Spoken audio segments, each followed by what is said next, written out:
Praise the Lord. യോസഫിൻ്റെ ജീവിതത്തിൽ തൻ്റെ സഹോദരന്മാരും അവനെതിരായപ്പോൾ, കുടുംബത്തിൻ്റെ അകത്തളത്തിൽ കിടക്കുന്നതിൻ്റെ രക്തബന്ധങ്ങൾ പോലും തനിക്കെതിരായപ്പോൾ അവൻ സേവിക്കുന്ന ദൈവം അവന് അനുകൂലമായി മാറി. അതാണ് അവൻ്റെ പ്രത്യേകത. അവൻ്റെ വിജയം എന്തെന്ന് ചോദിച്ചാൽ അവൻ്റെ ദൈവമാണ് അവൻ അനുകൂലമായി മാറിയത്. യോസഫ് എവിടെ പോയപ്പോഴും യഹോവ അവൻ്റെ കൂടെ ഉണ്ടായിരുന്നു. പൊട്ടക്കിണറ്റിൽ വീണ് കിടക്കേണ്ട അവസ്ഥ വന്നു. ആരാ പൊട്ടക്കിണറ്റിൽ? സഹോദരന്മാരാണ്. പക്ഷേ പൊട്ടക്കിണറ്റിൽ അവൻ വീണപ്പോഴും അവൻ്റെ ദൈവം പൊട്ടക്കിണറ്റിൻ്റെ അകത്ത് അവനെ കരകയറ്റി.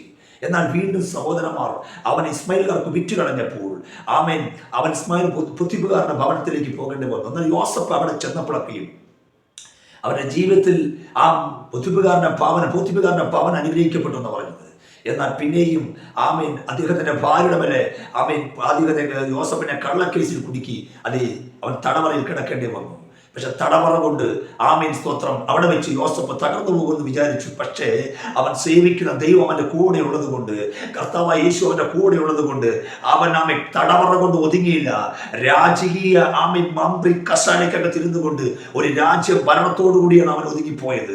ഇന്നെ കേട്ടുകൊണ്ടിരിക്കുന്ന ഞാൻ നിങ്ങളോട് പറയട്ടെ, കർത്താവായ യേശുവിൽ പ്രത്യാശ വെച്ചിട്ടുണ്ടെങ്കിൽ കുടുംബക്കാർ നിനക്ക് വിരോധമായാലും, ദേശക്കാർ നിനക്ക് വിരോധമായാലും, ബന്ധുമിത്രാദികൾ വിരോധമായാലും, കുടുംബക്കാർ വിരോധമായി മാറിയാലും, നീ സേവിക്കുന്ന ദൈവം നിനക്ക് അനുകൂലമാണെങ്കിൽ പ്രതികൂലം ആരുമില്ലെന്ന് ഞാൻ വിളിച്ചു പറയട്ടെ.